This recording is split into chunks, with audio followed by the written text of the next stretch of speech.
an extra added video because the other one was getting too long on the way the moods work in Greek. And not only is it an extra added video, but you're going to have to put up with my horrible handwriting. So we've got a chart here that you see on the blackboard. And what I'm trying to show in the chart is that here's the way the moods work in Greek. And it's a system, okay? When you just look at an element in a system, you don't know what the heck it's doing. And so if you see something about the whole, you can maybe get a better grasp on it. So on the two ends, okay, the first column says ind, that's my writing for indicative, okay, which I think is the absence of a mood. And on the other end of the chart, on the far right, it says, and my handwriting is terrible, I realize, unreal, okay. There's a way you can talk in English as well as in Greek about things that you know are true, okay? So you can say this would be Thursday if yesterday was Wednesday, right? But it isn't, right? So you're making an admittedly false statement that you can do in any language, and Greek has its way of doing that. It actually takes the indicative and puts a little flag in front of it and says, it looks like the indicative, but it's really false, okay?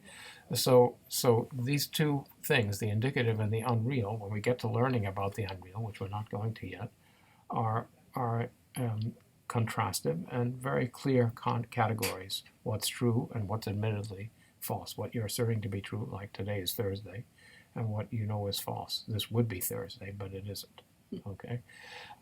In between them in Greek, there are two ways of attenuating the truth of a statement without rejecting it entirely. And they're the subjunctive and the optative. And the subjunctive and the optative contrast with one another just the way the indicative and the unreal do, okay? That is, one of them's closer to what's true and the other's closer to what's false, okay? So it was Belisi who came up with the subjunctive is sort of true and the optative is sort of false, okay? It's about a continuum of falseness between truth and falsehood, and there are two stages on the way in between, right?